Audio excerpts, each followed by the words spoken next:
Well, the Asian markets, they are higher in early trade despite the tepid finish that we saw on Wall Street as geopolitical uncertainty continued to weigh on investors out there. So let's pull up some of those Asian markets. The Nikkei, remember, is reopening. Yesterday it was shut, so that's up close to around 1.5%. The dollar yen, you need to track that very, very closely. Just a couple of weeks ago, the dollar yen was hovering around that 109, 109.5 odd mark. Now it's moved towards 110.5 odd. That's good news for them, right? Because that's an export-oriented economy, so good news there.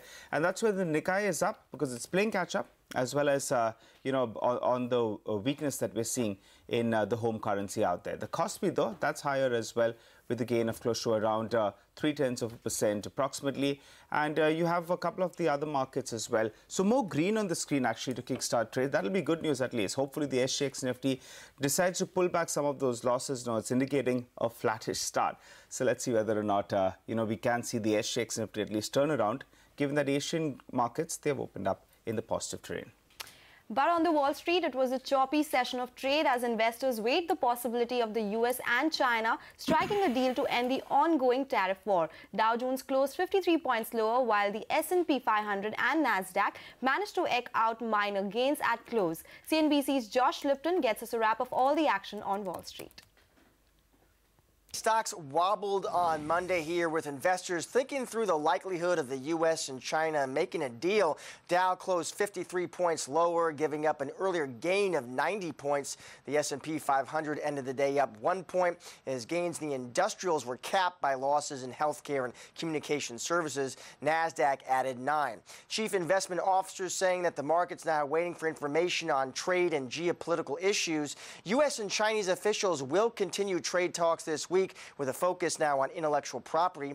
There's also a growing focus, as you just heard from Blaine, on a potential second government shutdown here, given that Democrats and Republicans remain at odds over border policy. Sticking with Washington, President Trump signed an executive order launching the American AI Initiative, which the government says will devote the full resources of the federal government to develop AI, including investing in AI research and development.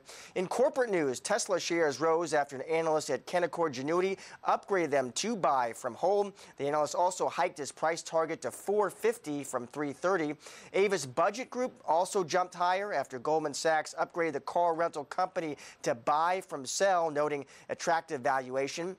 And new data highlighting Apple's challenges in China. iPhone shipments dropped 20% in the final quarter of the year, according to IDC, which notes the challenges for the iPhone maker in that country, including a slowing economy, lengthening replacement cycle, fewer carrier subsidies, and the iPhone's price.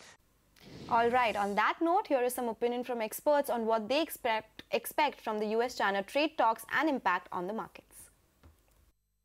I think this trade battle, this uncertainty is doing damage, clearly to China, but also here in the U.S. I think it's weighing very heavily on business confidence. I think you can see it in the investment numbers. Business investment has essentially gone flatline since when the trade war really got going about a year ago. So this is doing real damage, and if we can settle it, then I think the economy should get a bounce. Having said that, I'm very skeptical that the administration is going to be able to figure out a deal that really changes anything of substance.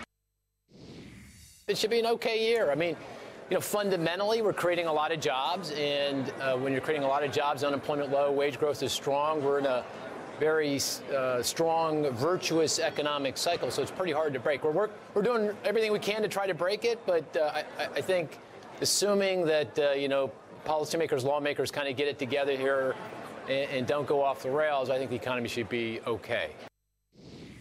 I think fourth quarter volatility was wildly disproportionate relative to the fundamentals, and now the market's kind of recalibrating back to what the fundamentals really are. That's kind of backward looking. I think if you look at 2019, all the issues that you've been arguing about all morning and everything, there's one certainty, and the one certainty is that profits growth is going to slow during 2019. I think that's the only thing that people should be worrying about with respect to positioning portfolios looking forward, because that's a big issue. By our reckoning, profits growth is going to go from about 25% to about 0 to 5%. Well, turning our attention to the European markets, they closed higher. Investors out there looked ahead to a fresh round of US-China trade talks.